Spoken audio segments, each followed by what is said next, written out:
Hello बच्चों, let's read the question. The question says evaluate integral from 0 to n greatest integer function x dx upon integral from 0 to n fractional part function x dx.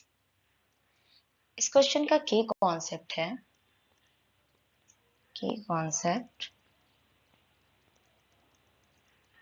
कि कोई function है उसका integral fx dx from 0 to nt, जहाँ पे t इसका period है function fx का, तो इसकी वैल्यू हो जाएगी n into integral from 0 to t fx dx. Given integral में i equals to i1 upon i2 मान लेते हैं. तो i1 की वैल्यू अगर निकालें, i1 equals to integral from 0 to n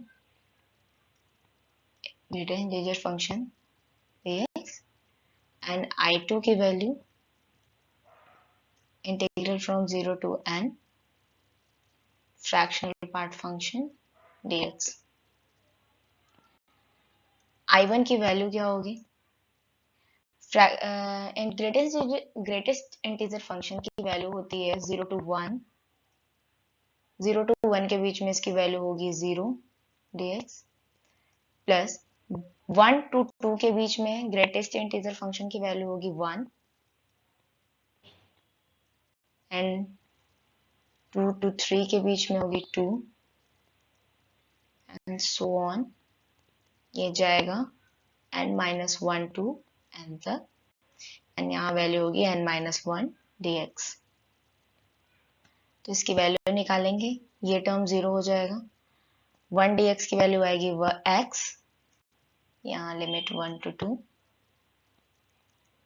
फिर 2 into x 2 to 3 plus n-1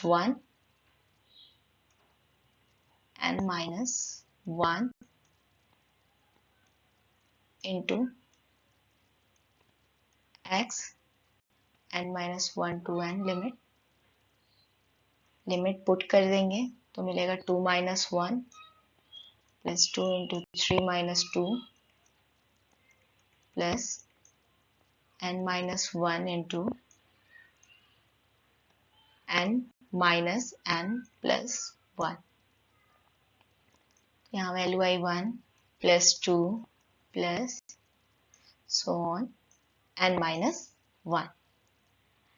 and हम जानते हैं सम ऑफ n-1 टर्म का वैल्यू होता है n इंटू n-1 अपॉन 2. अब i2 की वैल्यू निकालेंगे. i2 equals to integral from 0 to n fractional part function dx. Fractional part function का पीरियड होता है 1 की वैल्यू हो गई 0 to 1 and x dx. x का इंटीग्रल होता है x square by 2 limit from 0 to 1.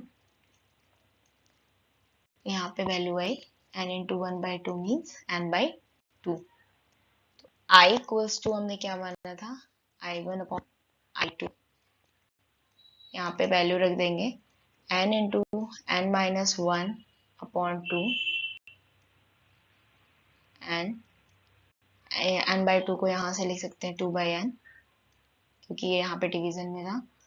2 से 2 कैंसिल हो गया, n से n कैंसिल हो गया, तो i इज इक्वल्स टू मिला n-1.